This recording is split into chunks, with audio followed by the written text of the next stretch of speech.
The Photos app, which is replacing iPhoto and Aperture, feels right at home with OS X Yosemite because of the flat and two-dimensional UI. You have 4 different tabs to choose from: Photos, Shared, Albums, and Projects, and it's basically like a desktop version of the Photos app for iOS. Now, taking a closer look at the Photos tab real quick, I have a few of my photos here in proper order. I can zoom out and see my collection. I can zoom out once more and see my photos throughout the years, essentially just like the iOS app. Everything is super smooth. I remember using iPhoto a few months back, and it would take a long time to load all of these photos and videos. So far, the app is holding up really well. So what's awesome about this new Photos app is the ability to sync between iOS and Mac. Now, for example, I take a picture on my iPhone or my iPad, and since both are using my iCloud account, I'll see those photos a few seconds later on my Photos app on my Mac. Now, I can also share them online and export them directly on my desktop, and I could use a more professional editing tool like Photoshop or Lightroom to edit my photos. And speaking of which, this is by no means an Aperture or Lightroom replacement app. It's mostly for beginners who want to have a cleaner, organized collection of their photos while also having the ability to do basic editing. Now, moving on to the Shared tab, this is where you can see all the photos or albums your friends and family have shared with you, or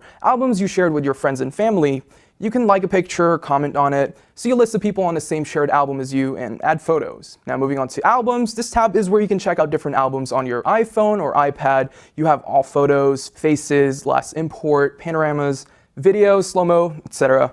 And below that are the albums you made on your iOS device or albums you previously had on iPhoto. Now, I have several albums like ViscoCam, Afterlight, Instagram, Snapchat that were created when I exported a photo on my iPhone. Moving on to the last tab, which is Projects, this is where you can create photo books or cards within the Photos app, and you can choose from 3 different formats for books and cards: square, classic, and soft cover for books, letterpress, folded, and flat for cards. Now, we're not going to make a book right now, so let's skip this part and go back to editing. As I said earlier, this app is not going to replace Lightroom or Aperture, but it does offer basic editing tools like the ability to enhance the photo, rotate, crop, adjust how bright or dark your photos are, or adjust the different tones of black and white filter just like on your iOS device. But it doesn't offer more of a complex editing experience like Aperture or Lightroom. So in the end, it's more for consumers rather than professionals. If you're looking for a more intuitive way to organize your photos and videos on your Mac and seamlessly integrate it with your iOS devices, then the Photos app is an awesome addition to your current workflow. However, the only downside to this app is that you'll have to consider upgrading your free iCloud account from 5 gigs to 20 gigs or 200 gigabyte options. Otherwise, you won't really be able to take advantage of the iCloud photo library. It'll sync a few photos if you have enough storage, but iCloud Photo Library essentially uses your iCloud storage, which means all of your photos and videos are backed up on the cloud. That's why it needs all that storage. You can use the Photos app like a regular photo app and use up local hard drive space, but the cooler features like syncing between iOS and OS X won't work unless you have enough iCloud storage space. Anyways, that's it for this video, guys. If you guys have any questions, feel free to leave a comment down below. I'm Mark Linsanger from Techno Buffalo. I'll see you guys in the next one.